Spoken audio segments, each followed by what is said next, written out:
Queridos irmãos, queridas irmãs em Cristo e também amigos que acompanham as transmissões do Instituto Vida para Todos, sejam todos muito bem-vindos para mais uma transmissão.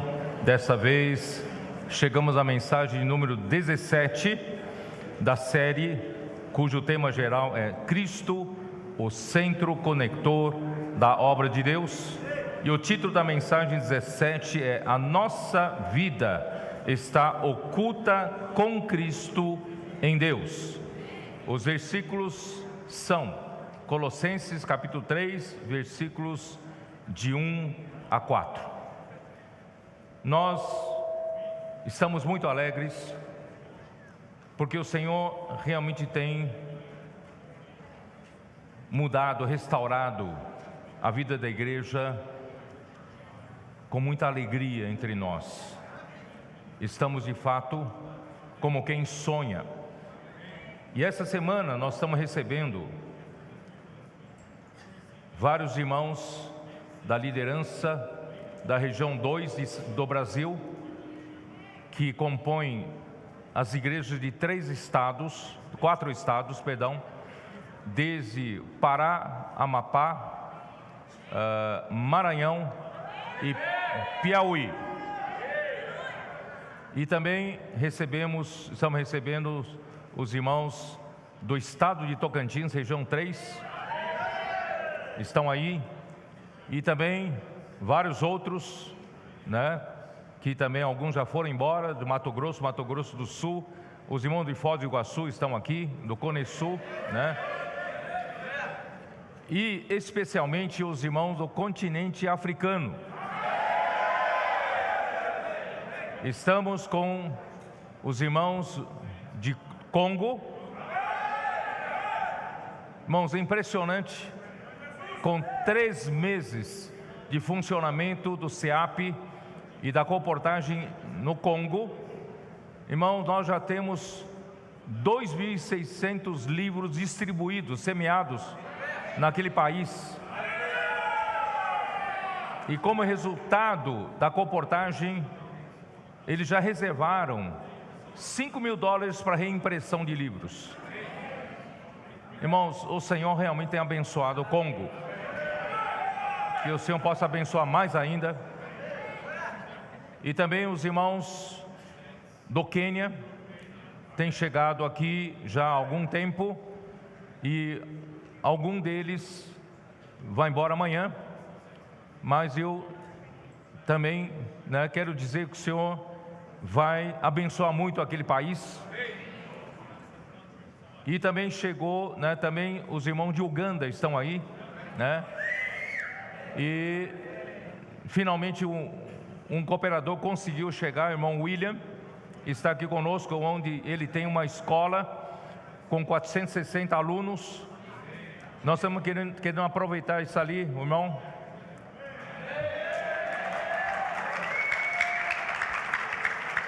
Estamos conversando com ele, preparando essa escola também, para que vários desses alunos possam se tornar seapistas e sejam comportores na obra do Senhor em Uganda.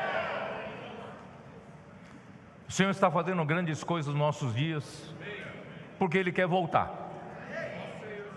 Não que nós sejamos melhores que outras gerações, não. Talvez nós sejamos os piores. Nós somos os trabalhadores da última hora, assim como o exército de Davi, quando ele fugia do rei Saul, ele se refugiou na caverna de Adulão, e quem seguiu a ele para formar o seu exército, irmãos, eram os que estavam em aperto, os endividados e os amargurados de espírito.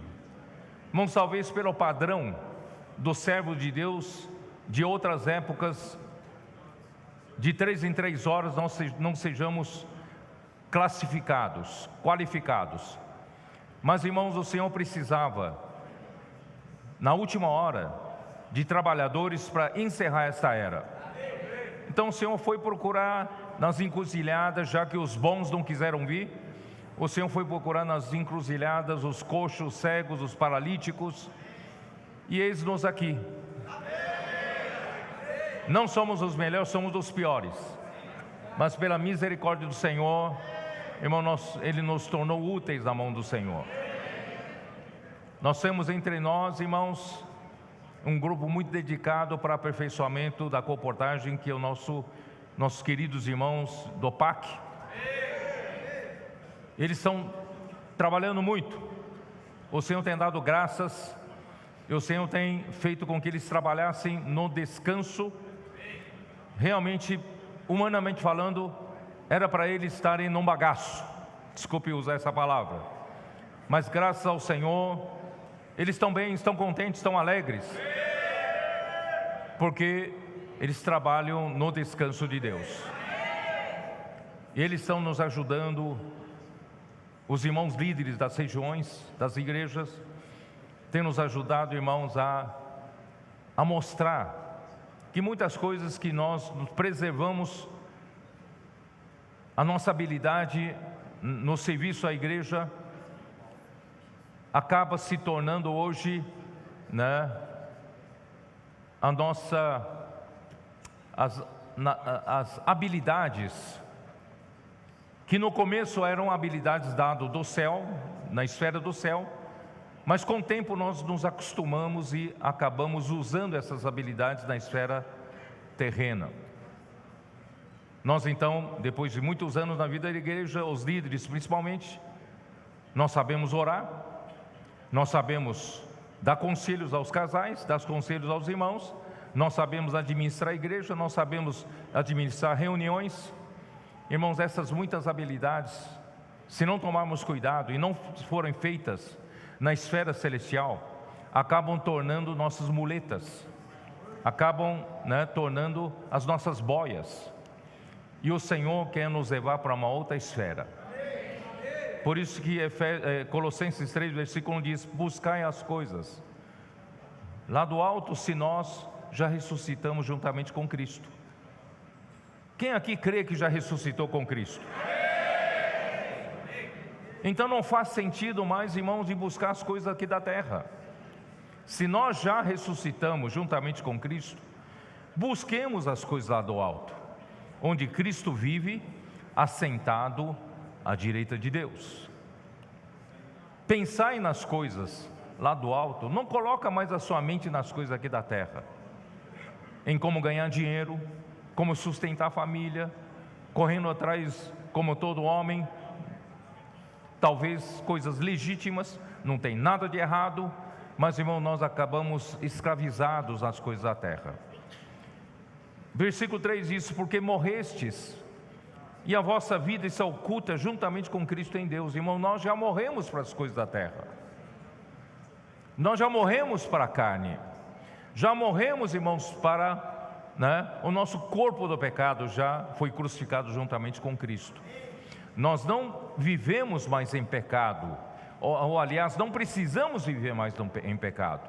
Não precisamos mais viver como escravos do pecado, porque a nossa carne foi crucificada juntamente com Cristo. E nós, irmãos, hoje a nossa vida está oculta em Cristo, em Deus. Quando Cristo, que é a nossa vida, se manifestar, então vós também sereis manifestados com Ele em glória. Irmãos, a experiência dos nossos irmãos cooperadores, irmãos líderes das igrejas, quando passam pelo PAC, irmãos, a primeira experiência que eles passam é que tudo aquilo que eles fazem no automático, no serviço à igreja, as experiências que adquiriram, irmãos, quando eles fazem na esfera terrena, eles percebem que na pressão das ruas, passam a não funcionar. Ali nós precisamos de uma coisa viva. Ali na rua, no meio da pressão, nós precisamos, irmãos, apelar para as coisas lá do alto. Aí o que funciona, irmãos, é a palavra profética, a imersão na palavra, e ser obediente, e não fazer nada além, irmãos, de suprir as pessoas da rua com a palavra que o Senhor nos deu no momento. Até a oração, nós que sabemos orar, aprendemos na igreja tantos anos e sabemos orar, e às vezes não funciona a nossa oração na rua. Irmãos, os nossos irmãos do PAC nos ajudam.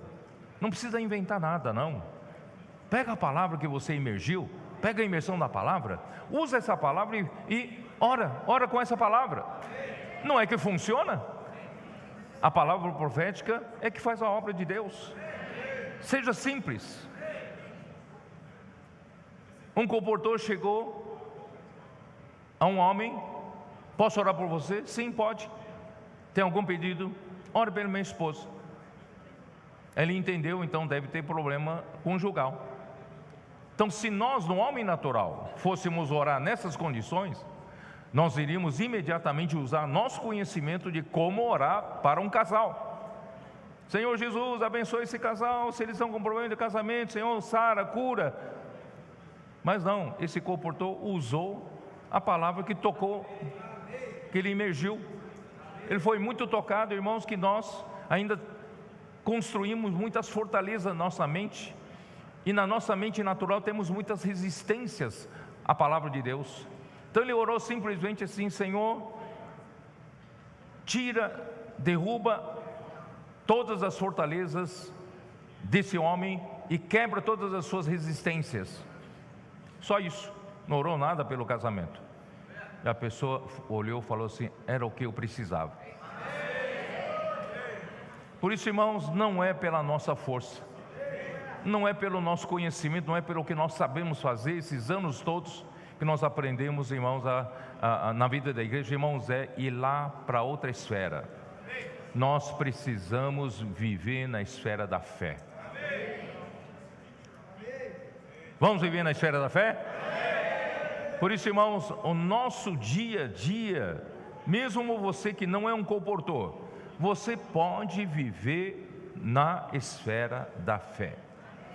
E qual é o segredo que esses irmãos do PAC nos ensinam?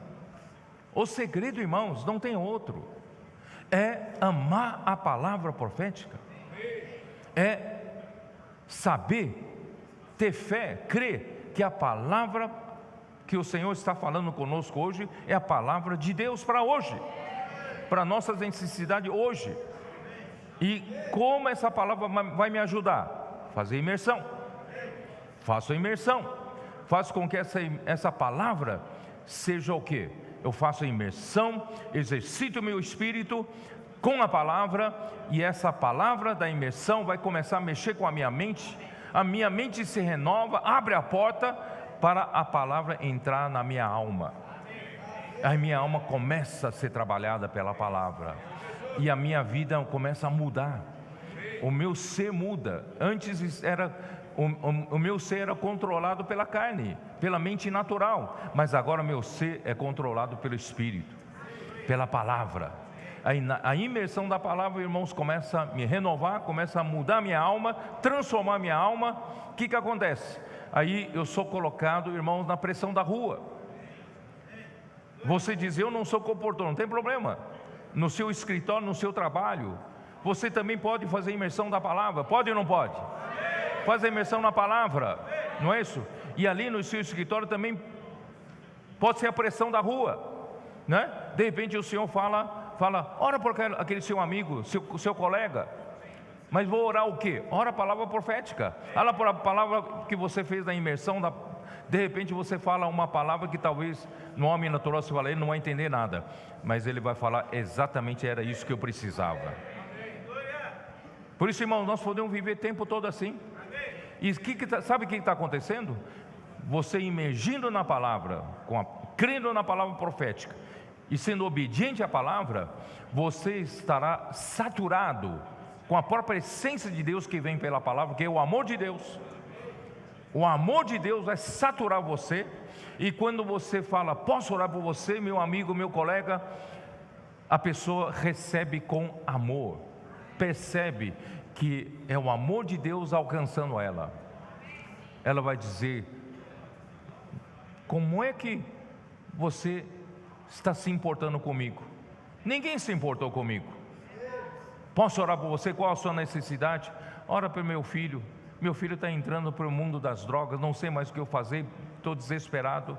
E você ora pelo filho dele, ele vai dizer: ninguém se preocupou com meu filho. Já que falei do meu problema para muitas pessoas, mas ninguém fica preocupado de fato, só eu que me preocupa. Agora vejo que você se preocupa, você tem amor de Deus. Irmão, quem sabe o que está acontecendo? Deus está tecendo um tecido de amor.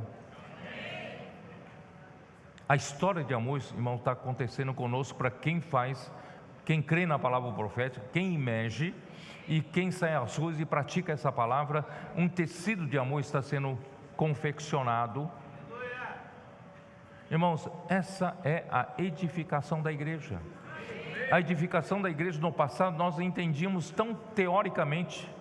Vamos edificar a igreja, vamos servir junto, não é isso? Negando a vida da alma, né?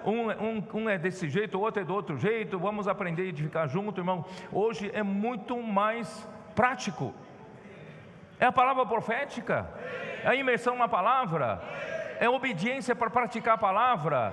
E na pressão da obediência, irmãos, vem a experiência do amor. Assim a igreja é edificada. Esses irmãos que foram aperfeiçoados nessa semana, toda semana você sabe que eu tenho uma comunhão com vários irmãos.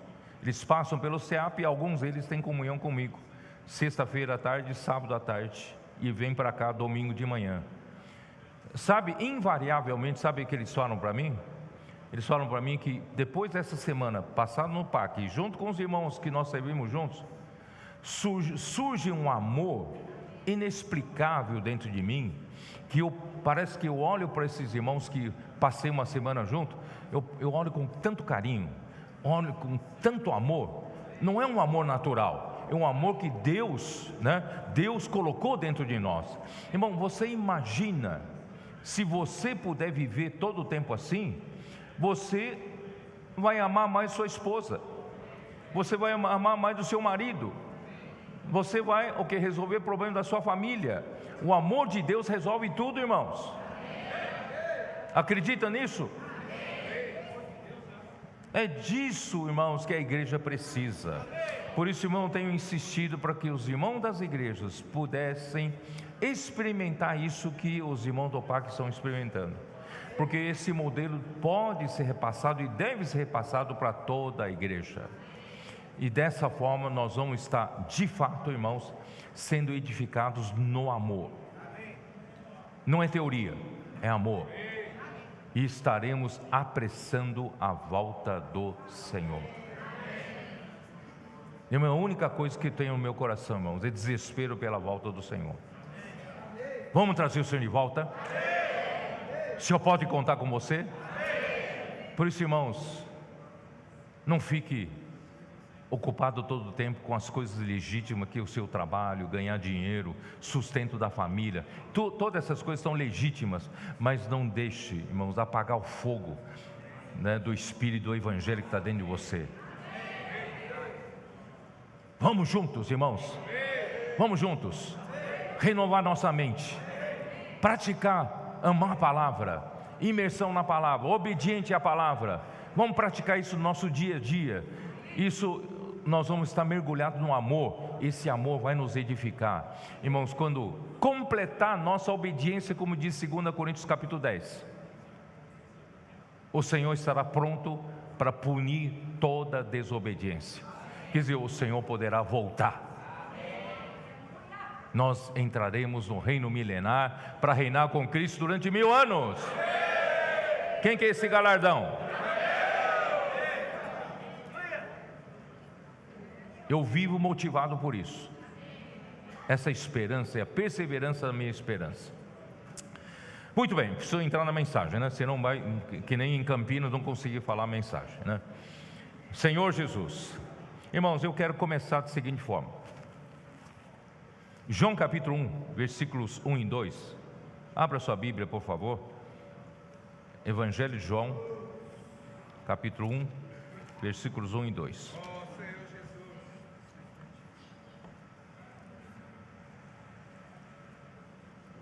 No princípio era o verbo, mas eu quero usar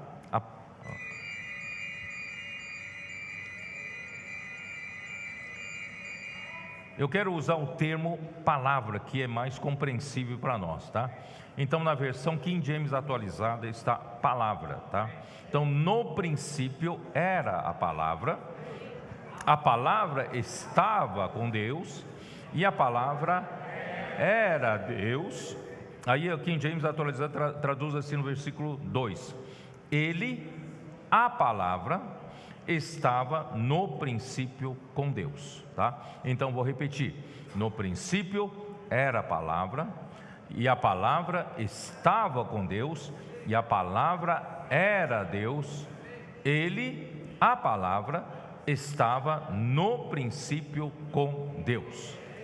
Irmãos, esse versículo mostra, né, que esse princípio aqui é o princípio lá na eternidade passada, antes mesmo de surgir a criação.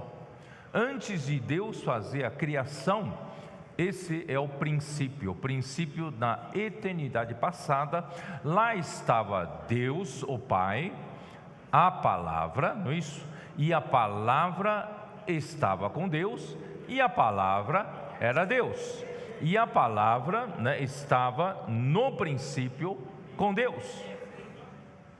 Então, mostra, queridos irmãos, que Cristo era o Filho unigênito do Pai. João capítulo 1, versículo 14, que diz assim: E a palavra se fez carne e habitou entre nós, cheia de graça e de verdade, e vimos a sua glória, glória como do unigênito do Pai. Versículo 18: Ninguém jamais viu a Deus, o Deus unigênito que está no seio do Pai é quem o revelou. Então, na eternidade passada, quem era o Filho? A palavra. A palavra era o Filho, mas como ele, na eternidade passada, ainda não tinha humanidade, não tinha se tornado homem, então ele era o Filho unigênito de Deus. Ele era o único Filho de Deus, o Filho unigênito de Deus, né? Mas um dia a palavra se fez carne. Um dia a palavra tomou a semelhança da carne do pecado, a semelhança, e veio aqui na terra cheia. A palavra veio cheia de graça e de verdade. E quem estava lá viu a glória dele, e essa glória é a glória do unigênito do Pai desde a eternidade passada, tá? Então, na eternidade passada, irmãos, Cristo já era a palavra. Sabe por que Cristo é a palavra? Porque ele foi preparado para ser o centro de comunicação entre o céu e a terra. Deus queria criar a terra. Então, antes de criar, ele já preparou o seu próprio Filho para ser a palavra. E a palavra, irmãos, é para quê? Para comunicação. A palavra não é para comunicação? Você não se comunica através da palavra? Então Cristo é a palavra, é a palavra de Deus. Então é para comunicação. Irmãos, em João 1:51, como diz, o último versículo do capítulo 1.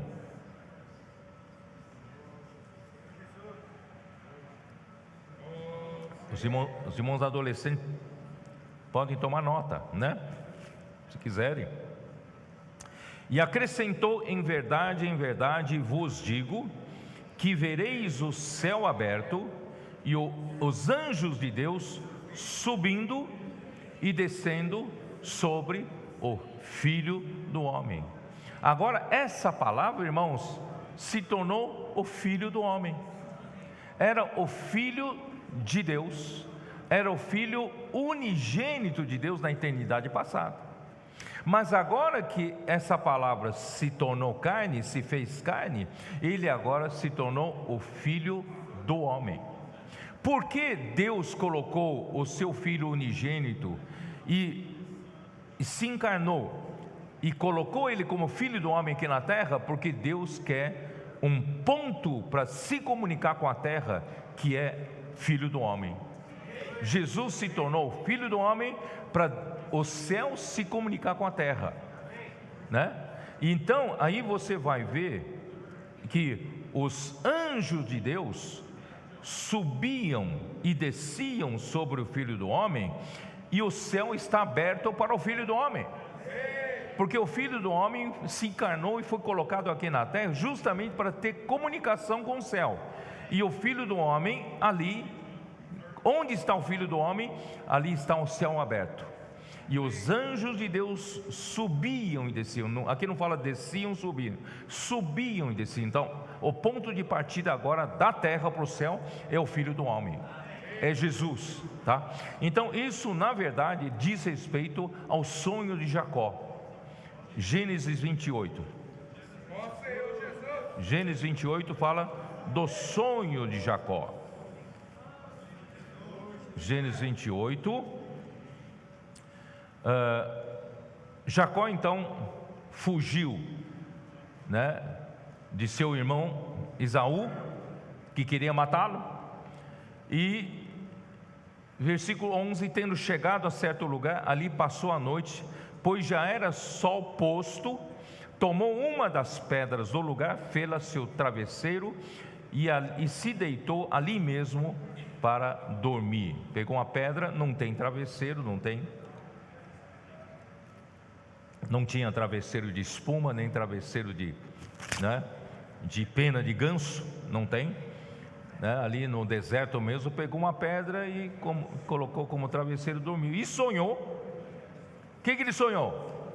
Exposta na terra, posta na terra, não fala do céu, posta na terra uma escada, cujo topo atingia o céu, e os anjos de Deus subiam e desciam por essa escada, tá? E quem é essa escada? É Cristo, é o Filho do homem, que é a palavra, ó Senhor Jesus. Aí então, irmãos, aí versículo 16: despertado Jacó do seu sonho, disse: na verdade, o Senhor está nesse lugar e eu não sabia. Que lugar? Lugar onde ele tomou a pedra como travesseiro e dormiu, né? Versículo 17: e temendo disse: quão temível é este lugar! É a casa de Deus, a porta dos céus. De onde veio essa revelação? Em lugar nenhum, né, nesse contato com Deus, disse que aquele lugar era a casa de Deus. Em lugar nenhum. Ele viu uma escada. Irmãos, é a revelação de Deus. Irmãos, a casa de Deus hoje é a igreja. E onde está essa escada? Essa escada está onde está a casa de Deus.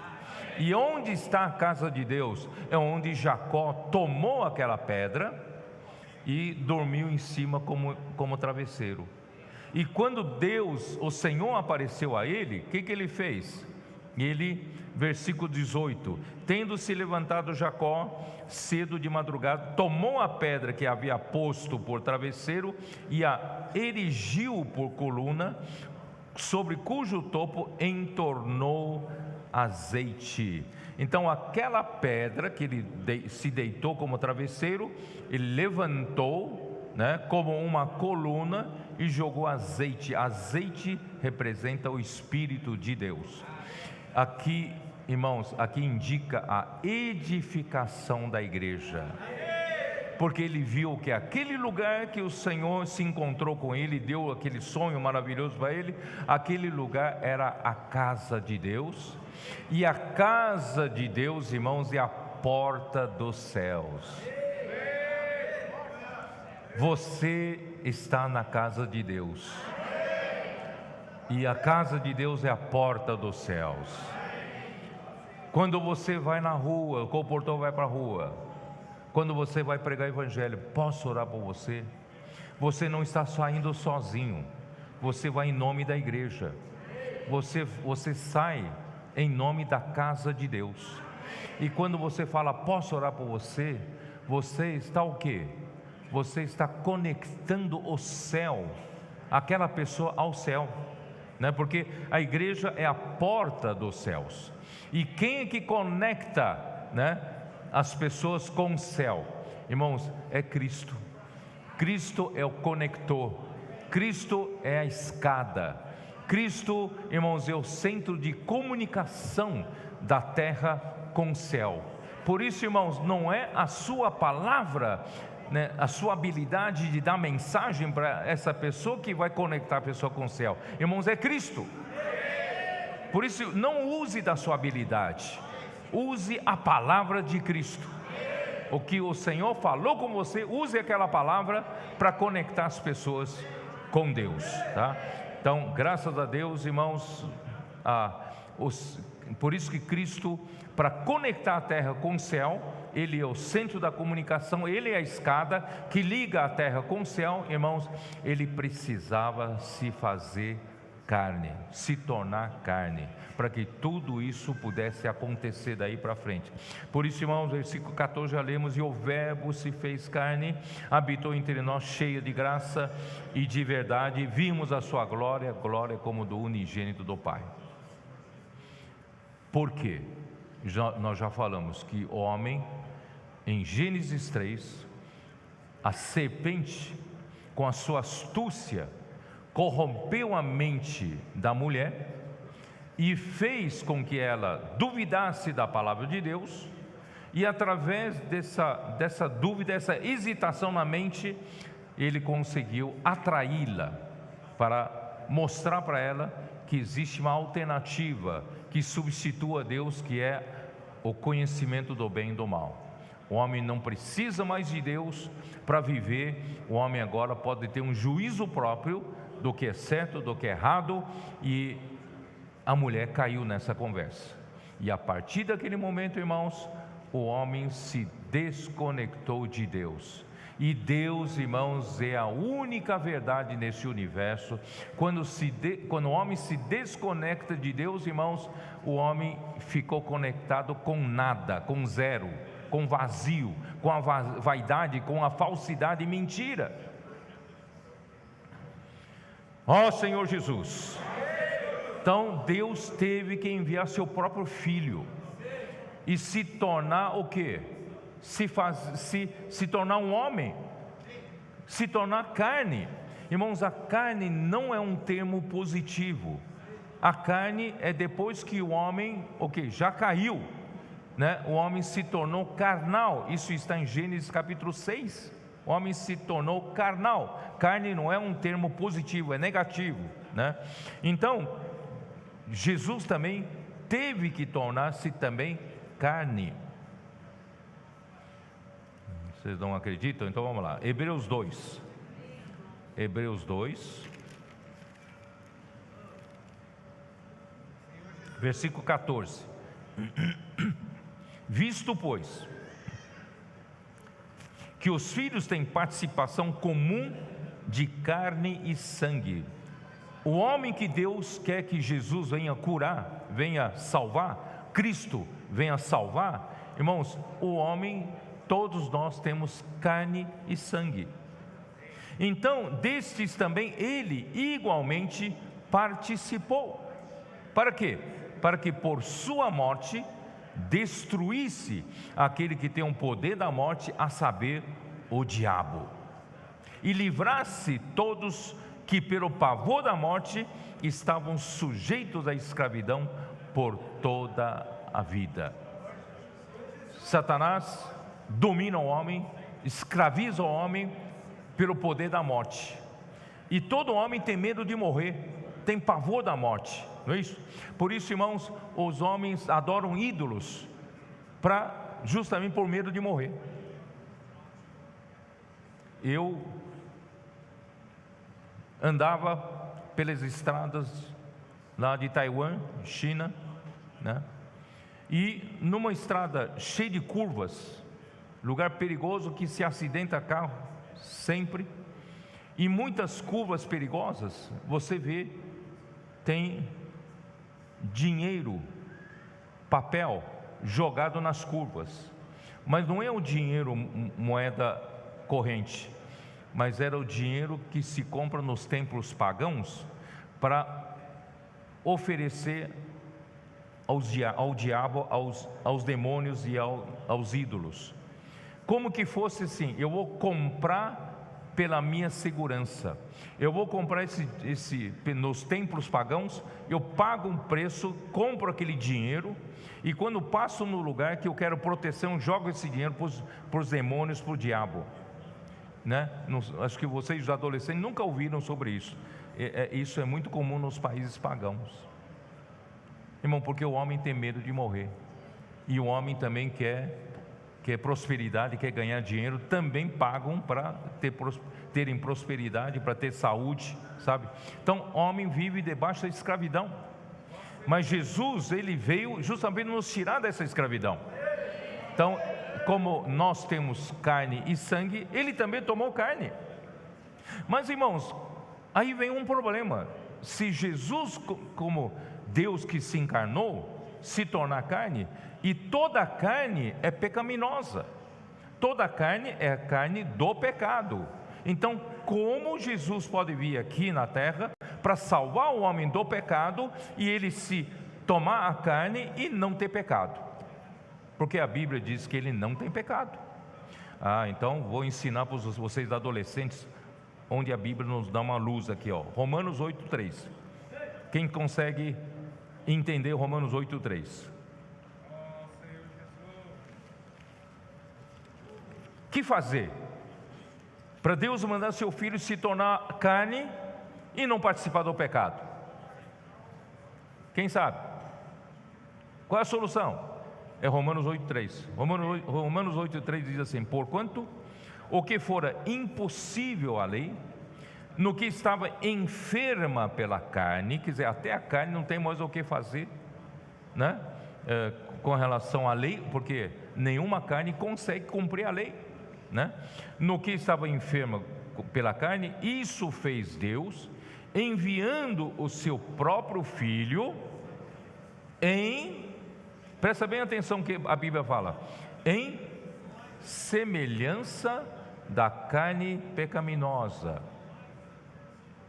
Ele tomou a semelhança da carne do pecado, tá? E no tocante ao pecado, e com efeito, condenou Deus na carne o pecado. Não sei se vocês adolescentes entenderam o que eu quero dizer. Jesus teve que se tornar carne, não teve? Para nos salvar, porque nós temos carne.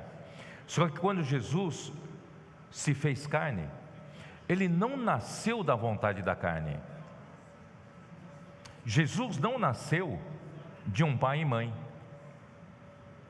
Ele veio da Virgem Maria. Ele veio da concepção do Espírito em Maria. Então, a carne que ele tomou, ele não tomou a carne do pecado, ele tomou a semelhança da carne do pecado. Vocês entenderam? A carne dele não tinha pecado, mas era uma semelhança, tinha aparência, parece-se com todo homem, mas nele não tinha pecado. Ele tinha só a semelhança da carne do pecado. Vocês entenderam? Então, quando essa semelhança da carne do pecado foi para a cruz, na verdade Deus enxergou que Ele levou a carne para a cruz. Vocês entenderam? Então, quando Deus levou a carne para a cruz, aqui fala, Deus então condenou, né, na carne o pecado. Vocês entenderam ou não? Vocês são adolescentes, conseguiram pegar isso aí, né? Jesus na sua carne não tinha pecado, porque ele tomou a semelhança da carne do pecado. E aí, irmãos, ele se tornou. Aí vamos para Filipenses 3, Filipenses 2, vamos lá, Filipenses 2. Senhor Jesus.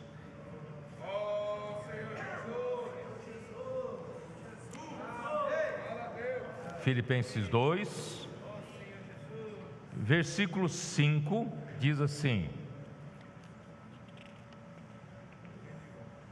tende vós tende em vós o mesmo sentimento que houve também em Cristo Jesus, pois ele, subsistindo em forma de Deus, não julgou como usurpação o ser igual a Deus. Isso acho que para os adolescentes é um pouco difícil de entender, né? Como se não julgou usurpação o ser igual a Deus? Então vou explicar. Jesus, Cristo, não era Deus? Ele não era a palavra não estava com Deus, e a palavra não era Deus? Ele não era a palavra que estava no princípio com Deus, né? Então agora, né, então ele não se apegou essa igualdade com Deus, né? Então eu vou ler, tem uma versão que eu estou começando a usar, né, a Bíblia Judaica Completa.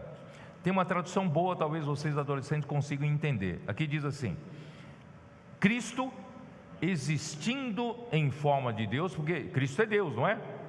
Cristo é Deus, ele existia em forma de Deus, mas ele não considerou a igualdade com Deus, porque ele era Deus. Ele não considerou essa igualdade com Deus algo a ser mantido pela força. Ele não forçou para dizer, não, eu sou Deus, não vou ser homem, não vou me rebaixar para se tornar um homem, não. Não, ele ele não considerou o ser igual a Deus, a igualdade com Deus, como alguma coisa ele tem que se manter à força, pela força. Não, antes ele se esvaziou. E essa forma de Deus eu preciso falar, porque lá em Campinas eu comecei a explicar um pouco o que é Cristo, né, tendo a forma de Deus. O que é a forma de Deus? Não é, falei em Campinas, não é o shape, né? Quem anda de skate sabe, né? O shape, né? Não é o formato, não é a aparência. Essa forma de Deus, irmãos, dá para entender Cristo em Colossenses 1, Cristo como a imagem de Deus, do Deus vivo. Imagem, não é só aparência, ele é a imagem. E como é que explica Cristo como a imagem do Deus invisível? Vamos ver se os adolescentes pegaram, né? Aí eu usei Hebreus capítulo 1, versículo 3, que diz o quê? Cristo é o resplendor da glória. Deus é a própria glória. É como um sol. O que é resplendor do sol? Os raios solares, né? O calor, a luz. Então Deus é o sol, e o homem não consegue, nenhum consegue chegar perto do sol. Mas Cristo trouxe Deus até nós. Cristo é o resplendor da glória. E Cristo também é a expressão exata do seu ser. Deus tem a sua substância, Deus tem o seu ser, mas Cristo trouxe o quê? Vamos ver se vocês se lembram. Cristo trouxe o quê? A estampa. Esqueceram da estampa? Cristo trouxe a própria substância de Deus para gravar dentro de nós, para estampar no nosso coração o próprio Deus, sabe? Cristo não é só a imagem exterior. Cristo trouxe Deus, a substância de Deus, através da palavra. Ele está gravando no seu coração. Deus está ficando no seu coração através da estampa.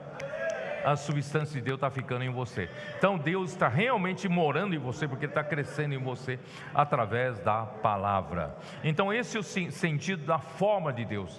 Ele estava na forma de Deus, mas Ele esvaziou-se a si mesmo ao assumir a forma de um escravo, tornando-se como os seres humanos são. Eu estou lendo na Bíblia Judaica Completa. E quando Ele surgiu como um ser humano, humilhou-se ainda mais, tornando-se obediente até a morte, e morte na estaca como um criminoso.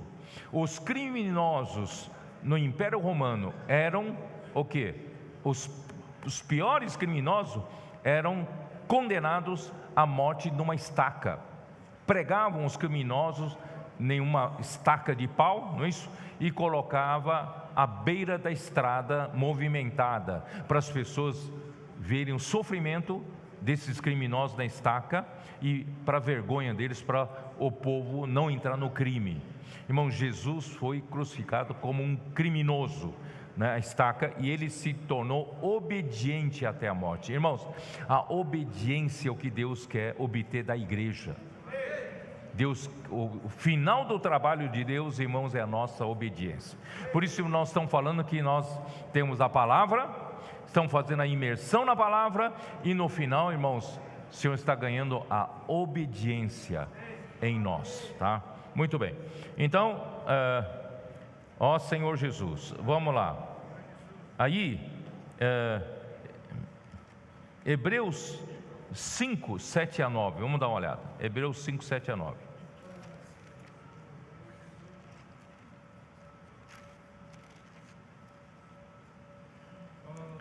Ele, Jesus, nos dias da sua morte, da sua carne, tendo oferecido com forte clamor e lágrimas, orações e súplicas a quem o podia livrar da morte, e tendo sido ouvido por causa da sua piedade, embora sendo filho, ele aprendeu a obediência pelas coisas que sofreu. E tendo sido aperfeiçoado, tornou-se o autor da salvação eterna para todos os que lhe obedecem. Irmãos, a fé é para levar o homem à obediência, sabia disso? Então o objetivo final de Deus é nós trilharmos no mesmo caminho que Jesus Cristo trilhou aqui na terra. Jesus se fez um homem, se tornou um homem, mas ele ainda sendo Deus, como homem, ele precisou aprender a lição principal como homem. E a lição principal como homem, irmãos, é a obediência, sabia disso? Ele aprendeu obediência e obediência da morte. Tanto é que, irmãos, para o homem não é fácil obedecer. Na véspera da sua crucificação, no jardim, Getsemane, ele orou ao Pai. Pai, na verdade ele estava sofrendo muito. As gotas do suor dele caíam como gotas de sangue. Ele estava extremamente angustiado. E ele falou para o Pai: Pai, se possível, passe de mim esse cálice, mas não seja como eu quero, seja como tu queres. Irmãos, isso é a lição de obediência. Ele foi levado ao limite humano e ele se entregou ao Pai pela obediência. Irmãos, o que Deus quer fazer com a sua igreja é nos levar à obediência.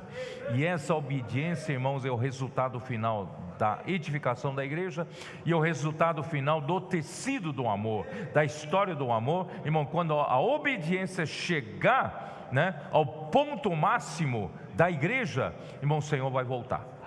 O Senhor vai voltar. Ó Senhor Jesus. Ah, Senhor Jesus. Hebreus 2, já que estamos em Hebreus, vamos ler Hebreus 2. Irmãos, Hebreus 2 é maravilhoso. Versículo 5 diz assim: pois não foi a anjos que sujeitou o mundo que há de vir, sobre o qual estamos falando. Antes, alguém em certo lugar deu pleno testemunho, dizendo que é o homem que dele te lembres, ou filho do homem que o visites, fizeste por um pouco menor do que os anjos, mas de glória e de honra o coroaste e o constituíste sobre as obras das suas mãos, todas as coisas sujeitaste debaixo dos seus pés. Sabe que homem é esse? É você e eu. Olha que coisa maravilhosa. Capítulo 1 de Hebreus mostra que não foi para os anjos, não. Os anjos foram criados para servir a nós, sabiam disso? Os anjos são ministros para salvar, para servir os que hão de herdar a salvação.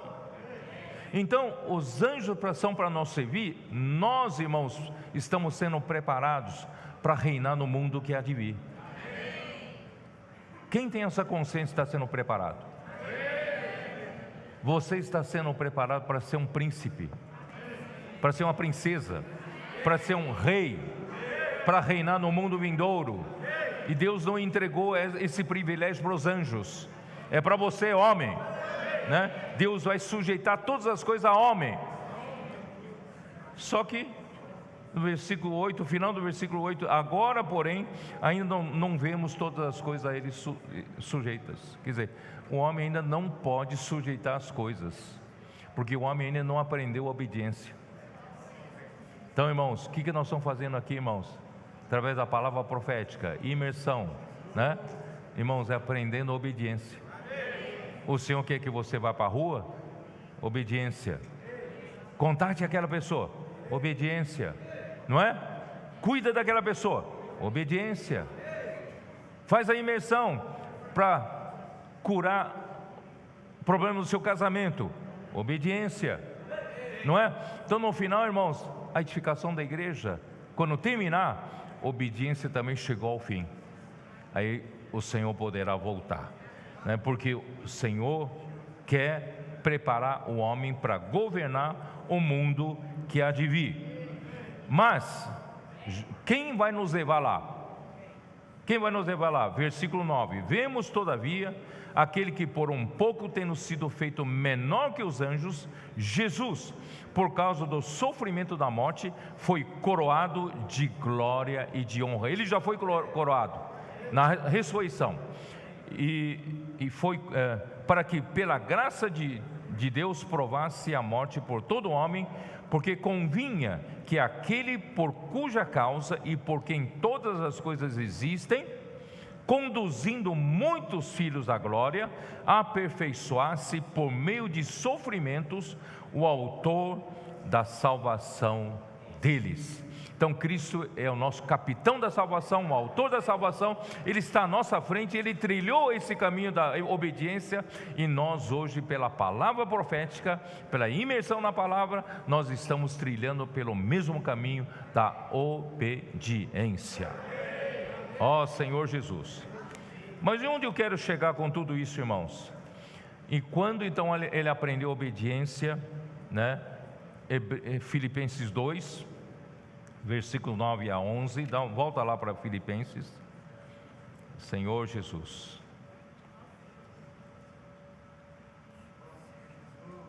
Filipenses 2, versículo 8 diz assim: assim mesmo se humilhou, tornando-se obediente até a morte, e morte de cruz, pelo que também Deus o exaltou sobremaneira e lhe deu o nome que está acima de todo nome, para que ao nome de Jesus se dobre todo joelho nos céus, na terra e debaixo da terra, e toda língua confesse que Jesus Cristo é o Senhor, para a glória de Deus Pai. Irmãos, Ele foi feito Senhor e Cristo. Isso está em Atos capítulo 2, versículo 36. Irmãos, eu estou lendo por amor de vocês, para vocês saberem que existem esses versículos aqui na Bíblia. Atos 2, 36. Esteja absolutamente certa, pois, toda a casa de Israel, de que a este Jesus que vós crucificastes, Deus o fez Senhor e Cristo. Quando ele aprendeu obediência até o extremo e morreu numa morte da cruz, Deus então o exaltou, e Deus então o que o fez Senhor e Cristo, e ressuscitando-o dentre os mortos, capítulo 2 ainda, versículos 22 a 24. Varões israelitas, atendei a estas palavras: Jesus o Nazareno, varão aprovado por Deus diante de vós, com milagres, prodígios e sinais, os quais o próprio Deus realizou por intermédio dele entre vós, como vós mesmos sabeis, e sendo este entregue pelo determinado desígnio e presciência de Deus, vós o mataste, crucificando-o por mãos de iníquos, ao qual, porém, Deus ressuscitou, rompendo os grilhões da morte, porquanto não era possível fosse por ele retido por ela. Cristo não permaneceu na morte, Deus o ressuscitou. Irmãos, em ressurreição, vamos voltar lá para Hebreus 5, em ressurreição, irmãos, Cristo foi glorificado por Deus. Hebreus 5, né? Versículo 5 e 6. Assim também, Cristo a si mesmo não se glorificou para se tornar sumo sacerdote, mas o glorificou aquele que lhe disse: Tu és o meu filho, eu hoje te gerei. Como em outro lugar também diz: Tu és o sacerdote para sempre, segundo a ordem de Melquisedeque. Irmãos, quando é que Cristo foi glorificado? Cristo, ele não se glorificou a si mesmo, Deus Pai o glorificou. Quando que Deus Pai o glorificou? Na ressurreição. Foi no momento em que Deus disse: Tu és o meu filho, eu hoje te gerei. Ele, homem Jesus, foi gerado um filho primogênito de Deus. Na eternidade passada, ele era o filho unigênito de Deus. E na ressurreição, Jesus se tornou o filho primogênito de Deus. Foi nessa hora da ressurreição, ele foi glorificado, tá? Glorificado, tá? E versículo 10 que diz o quê? Versículo 10 fala assim: tendo sido nomeado por Deus sumo sacerdote, segundo a ordem de Melquisedeque. Irmãos, você vai me perguntar: mas Pedro, de repente você está chegando em falar em Melquisedeque? Nós estamos lá falando de Colossenses 3, né? De se fosse ressuscitado juntamente com Cristo. Onde você quer chegar? Irmãos, onde eu quero chegar é Hebreus 8. Hebreus 8, versículos 1 e 2. Ora, o essencial das coisas que temos dito é que possuímos tal sumo sacerdote que se assentou à destra do trono da majestade. Onde? Nos céus. Onde está Cristo hoje? Nos céus. Ele está sentado aonde? Né? À destra, à direita da majestade, do trono da majestade. E quem é ele lá no céu? É o sumo sacerdote, segundo a ordem de Melquisedeque. É toda a história que acontece no céu. Versículo 2: como ministro do santuário e do verdadeiro tabernáculo que o Senhor erigiu, não o homem. Onde está esse verdadeiro tabernáculo? Onde está? Esse verdadeiro santuário, irmão, verdadeiro tabernáculo é no céu. É no céu, tá? Ó Senhor Jesus, capítulo 9, versículo 24.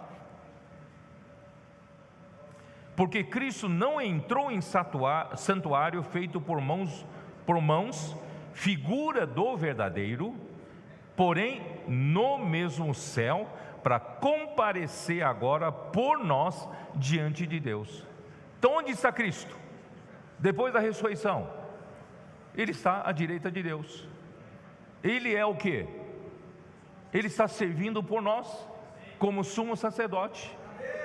Ele está servindo dentro do templo celestial.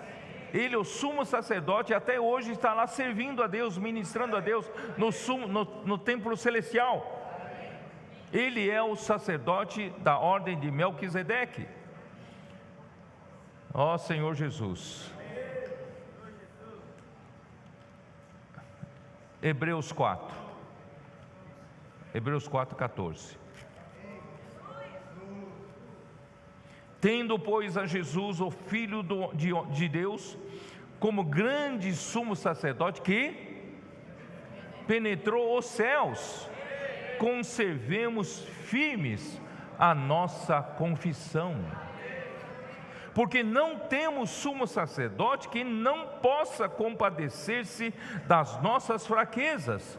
Antes foi ele tentado em todas as coisas a nossa semelhança, mas sem pecado. Irmão, que graça, que presente de Deus. Irmãos, nós temos um sumo sacerdote que cuida do nosso interesse lá no céu. Ele ministra no templo lá no céu. Ele está ministrando a nosso favor todo o tempo diante de Deus. E ele também foi homem. Ele entende, conhece as nossas fraquezas. Ele pode se compadecer das suas fraquezas. Ele pode se compadecer dos seus problemas, das suas dificuldades. Então, acheguemo-nos, portanto. Vamos nos achegar. Chega para perto do Senhor. Acheguemo-nos confiadamente junto ao trono da graça. Onde é esse trono da graça? É lá no céu. Mas como é que você consegue chegar lá no céu? Por meio do seu espírito e por meio da sua fé. Por meio dessa escada, você é levado para o céu. Entendeu? Acheguemo-nos, portanto, confiadamente junto ao trono da graça, a fim de recebermos misericórdia e acharmos graça para socorro em ocasião oportuna. Apocalipse 4:2. O trono da graça está lá no céu. 4:2. Imediatamente João foi levado em espírito, achei-me em espírito, e eis armado no céu um trono, e no trono alguém sentado. João foi levado para uma verdadeira situação na esfera espiritual. Irmãos, é para onde você precisa ser levado. Não viva mais, irmãos, pelas coisas da terra. Vamos olhar para cima. Como é que é? Levanta a cabeça, não olha para o chão. Levanta a cabeça, olha para o céu. Pega a escada e vai para o céu. Ó Senhor Jesus. E Apocalipse 22, versículo 1.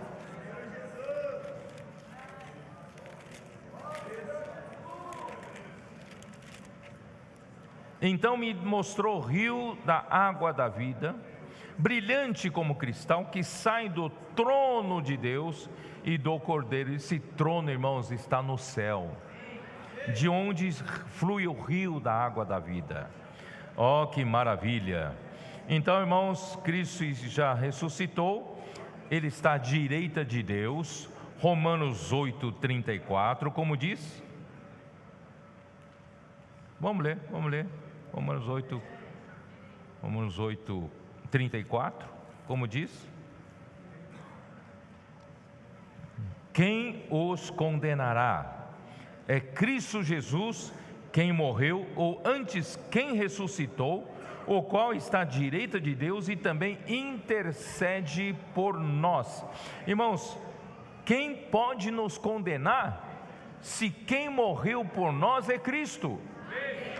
Alguém pode dizer para Deus, alguém nos acusa diante de Deus que você é um fracassado, você é um pecador, você só faz coisa errada. Mas, irmãos, foi Cristo quem morreu por você. Não é esse que te acusa, não é Satanás que te acusa. Ninguém morreu por você, Cristo morreu por você. Você pode dizer para o acusador: sim, eu sou fraco, eu sou um pecador, eu sou um fracassado, mas esse fracassado já morreu com Cristo. Não é?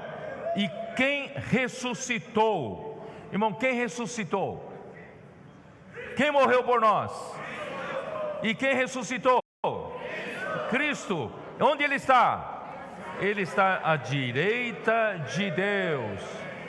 Mas não está sem fazer nada. Ele não está lá descansando numa rede, tomando suco de laranja, não. Ele está intercedendo por nós. Ele intercede por você. Ó Senhor Jesus. agora sim eu posso voltar para Colossenses. Vamos lá para Colossenses. Vocês entenderam essa viagem toda que eu fiz para poder trazer realidade a essa leitura aqui de Colossenses 3. Portanto, versículo 1: se fosses ressuscitados juntamente com Cristo, você foi ressuscitado?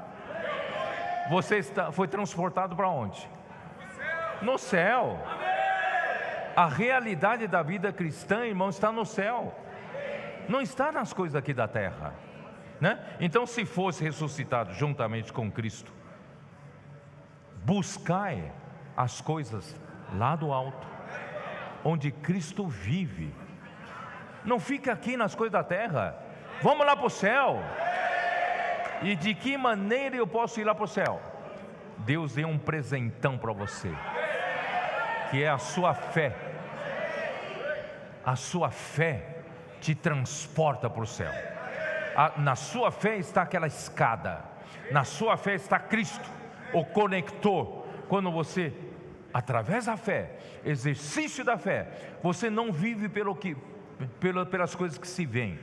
Não vive pela sua habilidade de administrar a igreja, de fazer orações, né, de fazer coisas aqui. Não, você usa a sua fé para você ter acesso às coisas lá do céu. Irmão, o que acontece? Você é transportado imediatamente para o céu, onde Cristo vive. Ele está assentado à direita de Deus. Irmãos, Ele já está no lugar mais alto desse universo.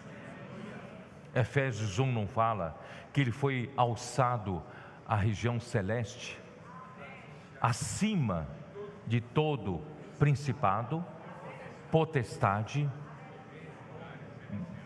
domínio, poder e de todo nome que se possa referir. Ele está lá em cima. Irmãos, vamos viver nessa esfera onde Ele está.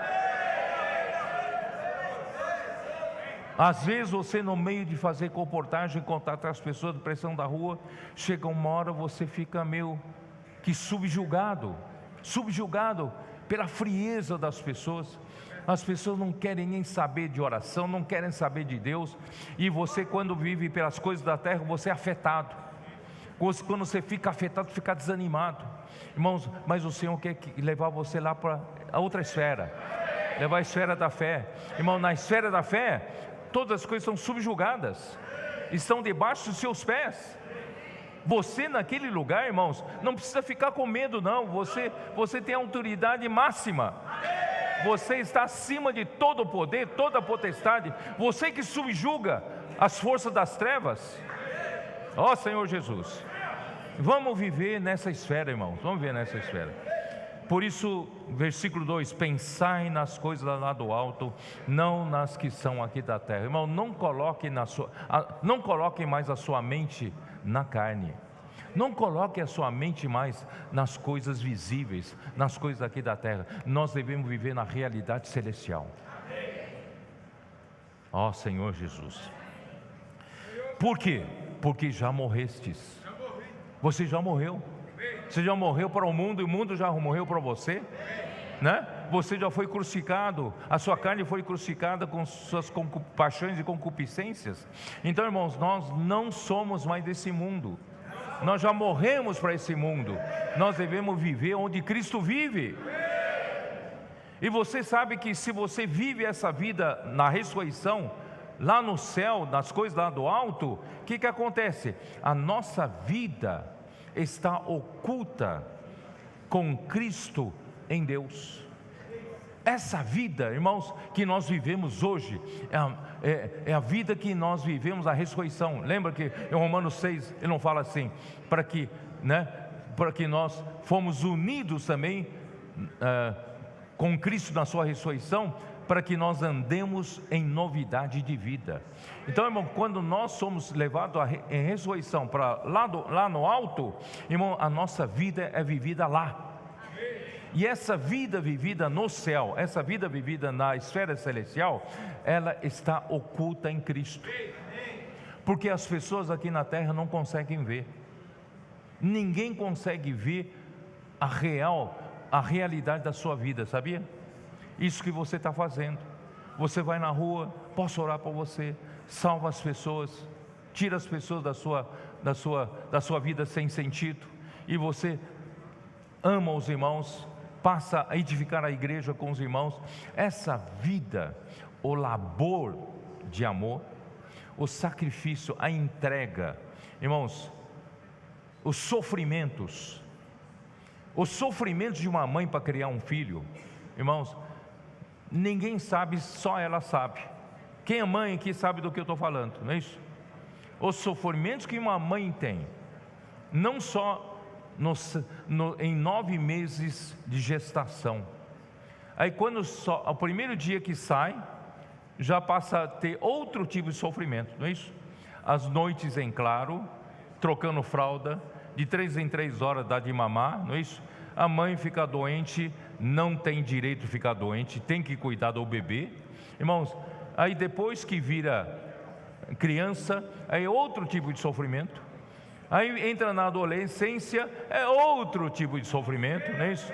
Aí, meu Deus, o menino fica rebelde, a menina fica rebelde, né? Entra na aborrecência, está irritado em tudo. Por isso a salvação é a casa de adolescentes. A salvação dos adolescentes, para não viver aquela vida de aborrecido, não é isso? A aborrecência se aborrece com tudo, não é isso? Fica irritado com tudo. Irmãos, graças a Deus, nossos adolescentes estão alegres, não são aborrecidos, né? Estão cheios de alegria, irmãos, estão vivendo uma outra esfera, né? Então, irmãos, graças ao Senhor, mas depois que entra na idade adulta, o filho continua sendo filho. A preocupação de uma mãe, de um pai, não termina. Até que o menino tenha 60 anos de idade, continua sendo preocupação. É ou não é isso? Para um pai e para uma mãe de 85 anos de idade, o filho continua sendo preocupação. Então, irmãos, é um amor que, né, um sacrifício que ninguém entende, ninguém compreende. Eu estou usando essa ilustração para dizer para você que o amor que Deus colocou no seu coração, para ir para a rua, pregar o evangelho, salvar as pessoas, né? Como Jesus nos ordenou, ide e fazer discípulos de todas as nações, e esse evangelho do reino será pregado ao mundo inteiro, para testemunhar a todas as nações. Irmãos, isso exige um labor de amor, exige sacrifício, exige entrega, exige, irmão, muitos sofrimentos, exige, irmão, muitas tribulações. Isso tudo, irmãos, ninguém conhece, ninguém sabe, só quem passa. Mas o Senhor sabe, porque essa vida está oculta em Cristo. Essa vida é ressurreição, essa vida lá na esfera do alto, aqui os homens do mundo aqui não entendem. Às vezes eu ouço o testemunho de algum comportor, posso orar por você, posso orar por você. Aí vem um espírito maligno, usa uma pessoa e fala, rapaz, vai, como é que é? Vai trabalhar, ou vai para a balada, não é isso? Né? Vai estudar, não faça isso não é isso? Né? Então, irmãos, você enfrenta essas coisas, as pessoas não entendem o que está passando, mas a sua vida está oculta com Cristo em Deus, com Cristo em Deus. Ninguém sabe. É uma história do amor que está sendo tecida, que ninguém sabe, ninguém conhece, ninguém te entende. Mas não se preocupe, irmãos, quando Cristo se manifestar, a vinda de Cristo, quando Ele voltar aqui, irmãos, essa história vai ser exposta, as pessoas vão entender você. Por isso hoje, irmãos, não precisa você hoje vindicar, né, chorar, ninguém te entende. Irmãos, na verdade, o Senhor te entende. Essa vida está oculta, a nossa vida está oculta em Cristo lá no céu. Mas quando Cristo se manifestar, nós seremos manifestados com Ele em glória. Então, irmãos, Paulo quis mostrar aos Colossenses que nós já morremos com Cristo, também já ressuscitamos com Cristo. A solução para os problemas do homem não está na terra, não está no gnosticismo, não está no ascetismo, não está em homem reprimir a sua carne para ganhar, vencer a sensualidade. Não está aqui. A filosofia dos gnósticos e o esforço dos ascéticos em buscar a santidade não passam de sabedoria do homem, mas o evangelho que Paulo pregava era a palavra da cruz, que era loucura para os que se perdem. Paulo pregava palavra fora da caixa. A loucura, irmãos, é fora da caixa. Loucura para os homens, loucura para os gregos, loucura para os judeus que buscavam sinais. Mas, irmãos, 1 Coríntios 1, dá uma olhada, 1 Coríntios 1, Senhor Jesus, 1 Coríntios 1, versículo 17. Porque não me enviou Cristo para batizar, mas para pregar o evangelho, não com sabedoria de palavra, para que se não anule a cruz de Cristo. Certamente a palavra da cruz é loucura para os que se perdem, mas para nós que somos salvos, poder de Deus. Pois está escrito: destruirei a sabedoria dos sábios e aniquilarei a inteligência dos instruídos. Onde está o sábio? Onde está o escriba? Onde o inquiridor desse século? Porventura não tornou Deus louca a sabedoria do mundo? Visto que na sabedoria de Deus o mundo não o conheceu por sua própria sabedoria. Aprove a Deus salvar os que creem pela loucura da pregação. Irmão, o que nós fazemos é loucura. Loucura da pregação, loucura da fé. É só crer na palavra. Irmãos, a nossa solução é a cruz, é a palavra da cruz. Porque tanto os judeus pedem sinais, como os gregos buscam sabedoria, mas nós pregamos a Cristo crucificado, escândalo para os judeus, loucura para os gentios, mas para os que foram chamados, tanto judeus como gregos, pregamos a Cristo, que é o poder de Deus e a sabedoria de Deus. Porque a loucura de Deus é mais sábia do que os homens, e a fraqueza de Deus, irmãos, é mais forte do que os homens. Por isso eu não sirva a Deus com a sua sabedoria. Vamos para a loucura, irmão, da palavra. Sai fora da caixa. Jesus falou para Nicodemos: o vento sopra para onde quer. Você não sabe de onde vem, vai para onde quer. Você vê o vento, não vê. Você vê o vento passar por você, mas só não sabe de onde vem, também não sabe para onde vai. Irmãos, assim é todo aquele que é nascido do Espírito. Em Romanos 8 fala que, né, os filhos de Deus, como é que é? Os que são guiados pelo Espírito de Deus é que são filhos de Deus. Quer dizer, se nós ainda andamos pela nossa mente lógica, irmão, nós não somos filhos de Deus. Nós não andamos segundo o Espírito. Mas se nós, irmãos, fazemos essas loucuras que Paulo pregava, a loucura da cruz, né, e seguimos o Espírito, irmãos, nós somos esses trabalhadores da última hora. Ó Senhor Jesus.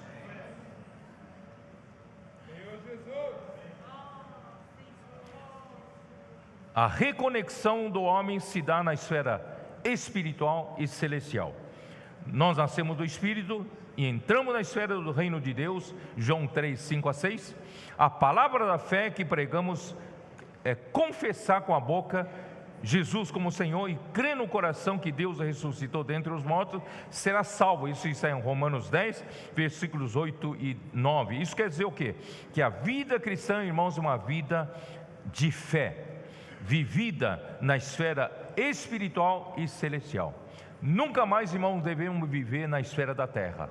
Devemos viver na esfera celestial e da terra, né? Então, irmão, todo aquele que é nascido do Espírito, que eu disse, vento sopra para onde quer, você não sabe de onde vem, para onde vai. Isso quer dizer o quê? Todo homem que é nascido do Espírito não vive mais, irmãos, pelas regras do homem. Nós vivemos, irmãos, não vivemos mais segundo as regras da terra, nós vivemos pelo Espírito. E todos aqueles que são guiados pelo Espírito de Deus são filhos de Deus, Romanos 8,14.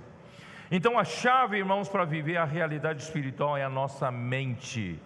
E se nós vivemos na nossa mente inclinada para a carne, como vivemos tantos anos e tantos anos, irmão, nós vamos continuar vivendo a mesma vida, que se inclina para a carne e vai para a morte, uma vida infrutífera para Deus. Ou no melhor das hipóteses, você coloca a sua mente nas coisas religiosas, e você pensa que está gerando algum fruto para Deus. A sua mente nas coisas religiosas não gera fruto para Deus. Então, irmão, tem que colocar a mente no Espírito. Mas como colocar a mente no Espírito, irmãos? Graças a Deus pela palavra. Nós cremos na palavra, e o Senhor a cada tempo, cada semana, cada momento, Ele dá a sua palavra. Ele nos supre com a sua palavra, que é a palavra profética, e nós cremos nessa palavra profética. Não ficamos contentes só passar na superfície da palavra, nós imergimos na palavra. A imersão na palavra faz com que a nossa mente, que está tão acostumada a inclinar-se para a carne, agora se renove e se incline para o Espírito. Aí vou ganhar vida e paz. Aí o que acontece? Essa mente, irmãos, vai então abrir a porta, né, das coisas espirituais para a minha alma. E a minha alma, irmãos, vai começar a... Senhor Jesus vai começar a me fazer pensar nas coisas lá do alto e viver na realidade lá do alto. Irmãos, tem tanta coisa que eu preciso terminar, eu não sei mais o que fazer aqui, mas eu vou tentar terminar aqui mesmo. Ó Senhor Jesus, depois eu termino na live, né? Eu faço outras coisas, mas irmãos, eu quero dizer para vocês, irmãos,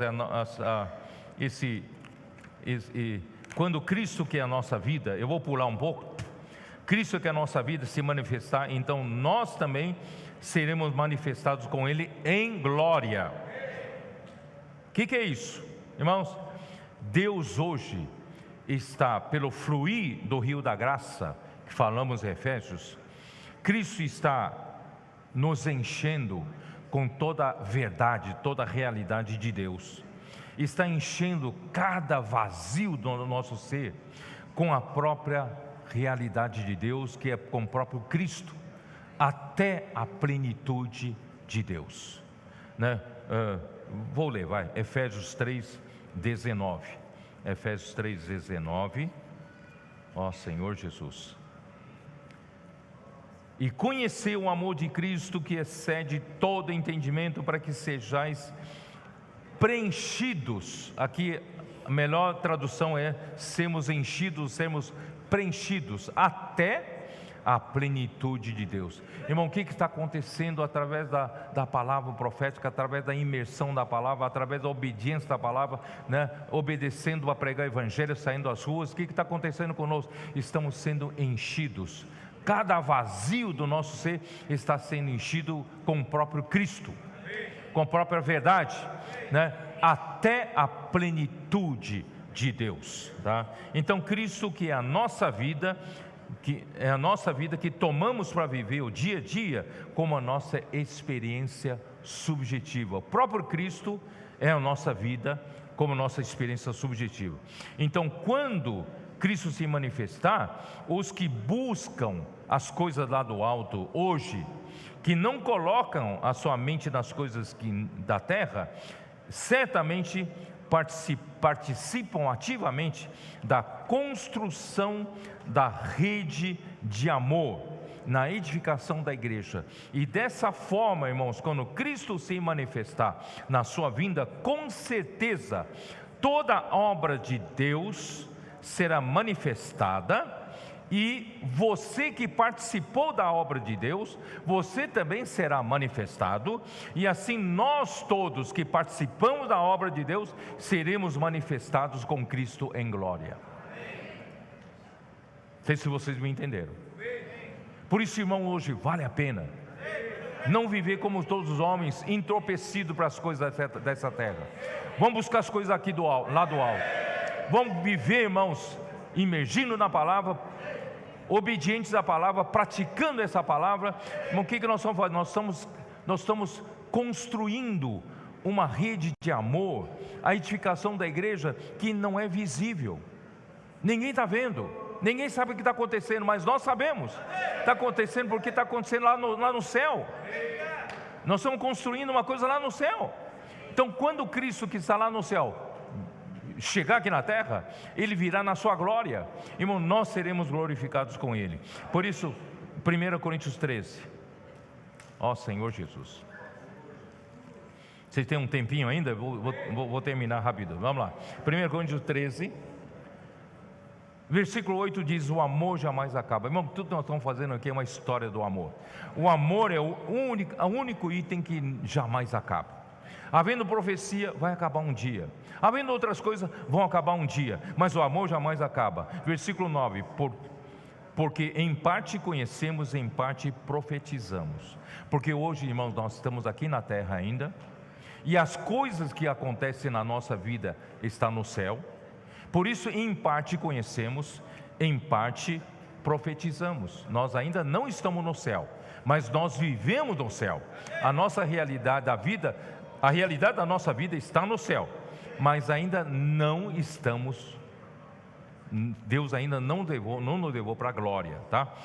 Olha aqui, versículo 10: quando, porém, vier o que é perfeito, então o que é em parte será aniquilado. Irmão, nós ainda vivemos na terra que ninguém consegue ver o que é perfeito, mas nós já estamos construindo o que é perfeito, né? Olha, versículo 12: porque agora vemos como em espelho, obscuramente. Essa palavra espelho aqui em alguma versão é traduzida para janela, tá? Então agora nós ainda vemos as coisas de Deus por janela. Essa janela é a janela da fé. Através da janela da fé nós conseguimos ver as coisas de Deus, acessar as coisas de Deus, porque nós ainda vivemos na esfera da fé. Mas naquele dia, então, veremos face a face. Agora conheço em parte, então conhecerei também como sou conhecido. Agora, pois, permanece a fé, a esperança e o amor. Esses três, porém, o amor deles, maior deles é o amor. Ó Senhor Jesus. Ó Senhor Jesus. Vou terminar com 1 João 3. Vai, vamos lá. 1 João 3. Vede que grande amor nos tem concedido o Pai, a ponto de sermos chamados filhos de Deus, e de fato somos filhos de Deus.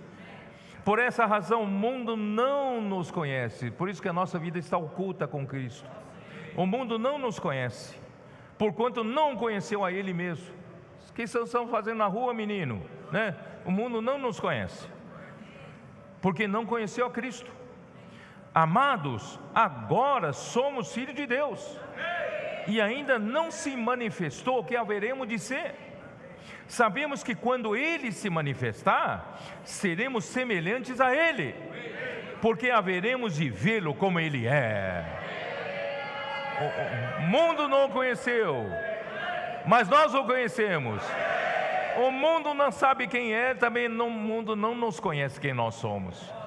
Nós somos mais às vezes sendo humilhados por eles. Mas irmãos, um dia eles vão ver de fato o que nós estamos construindo na esfera celestial. Estamos construindo, irmãos, a história do amor, a vontade de Deus sendo feita. Quando Cristo se manifestar, irmãos, nós também seremos manifestados quem nós somos. E tudo que nós fizemos em Cristo será manifestado.